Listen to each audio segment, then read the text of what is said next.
日前，孟晚舟法律团队要求汇丰银行提交关于美国对华为首席财务官孟晚舟欺诈指控的内部文件。英国法院周五裁定，汇丰银行不用公开此份内部文件。华为随后表示失望。上周，在英国高等法院的听证会上，孟晚舟的律师透露，美国对孟晚舟的指控是基于他2013年向汇丰银行一名高管做的陈述。美国当局提交的是孟晚舟陈述的不完整版本，因此孟晚舟律师团队要求英国法院下令汇丰银行公布有关会议内容的详细记录，包括账簿等关键文件，以正视听。周五，英国的一位法官在书面判决中拒绝了孟晚舟的申请，并要求他的团队支付8万英镑的诉讼费用。华为发言人对英国法院裁决感到失望，强调追求正义得益于获得相关信息和事实的清晰。在很大程度上也说明了这个汇丰在这件事上理亏。如果说你理直气壮，那你是各种的文件你拿出来让大家评判嘛？那也说明了英国的这位法官呀，也是对这个汇丰他有所偏袒，压制中国高端制造业的发展采取的做法，那也是站不住脚的。所以在很大程度上就要靠遮遮掩掩去给自己找说辞。美国政府则继续实行对华为的高压封锁政策。周三，美国联邦通讯委员会在拜登上台以来的首次会议中，通过了一项名为“安全可信网络补偿计划”的提案，继续以所谓国家安全为由，计划拨款19亿美元，用以支付美国农村网络运营商加快拆除及更换华为和中兴设备的费用。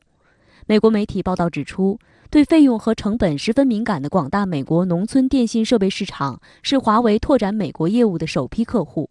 华为设备质优价廉，服务可靠，受到了他们的青睐。但在特朗普政府挑起针对华为的科技战后，白宫要求农村运营商拆除华为设备，以免危害美国国家安全。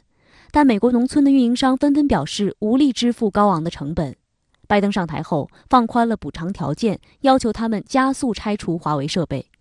美国联邦通讯委员会代理主席杰西卡·罗森·沃尔塞尔在会上再次拿所谓漏洞和后门说事，认为这些莫须有的漏洞危害了美国的国家安全，并以数据泄露来威胁美国农村用户。美国农村地区的不少运营商对此嗤之以鼻，他们表示，这项政策可能会彻底打乱其业务。小型供应商被迫选择售价和运营费用都十分高昂的设备，在美国政府的政治干预下，他们的运营将变得步履艰难，这也给美国农民获取正常的网络服务造成困扰。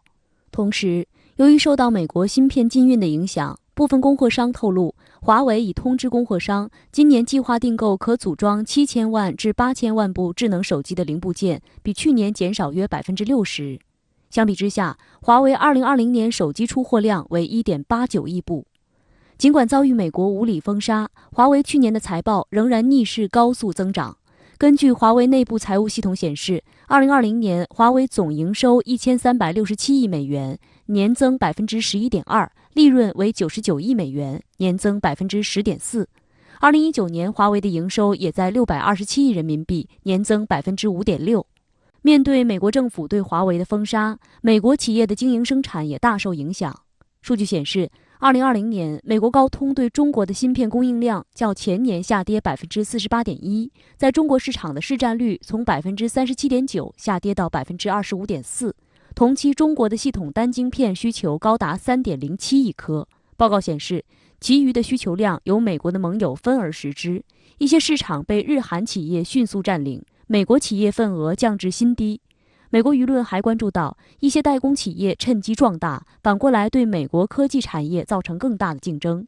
面对市场下滑的情况，美国不少科技企业在今年年初开始逐步再次与中国企业建立业务关系，其中就包括 AMD、英特尔、美光科技、微软、高通5家美国企业。他们寻求与华为整体出售的荣耀等中国品牌进行深入合作。美国商会周三发布的一项报告警告，美中如果全面脱钩，将给美带来数千亿美元的巨大损失。美国的航空、半导体、化工、医疗器械等行业将遭受重创。它是杀敌1000，自损800。那自损800，我们是肯定看到了。去年和前年是吧？这个美国当时是特朗普政府一宣布对华为的打压措施，那首先就是美国的这个相关的上市公司的股市马上就下跌，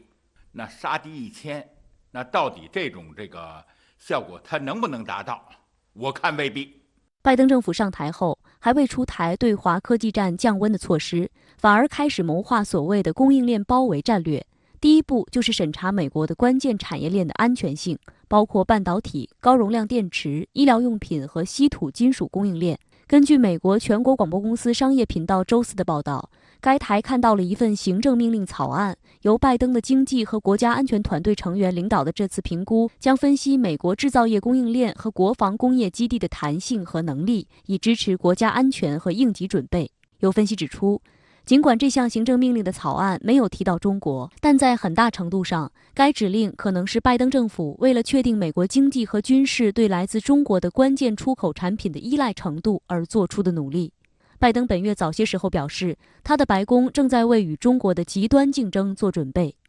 无论是拜登对中国采取这个竞争是吧？竞争手段，或者是与中国合作，他也都需要砝码，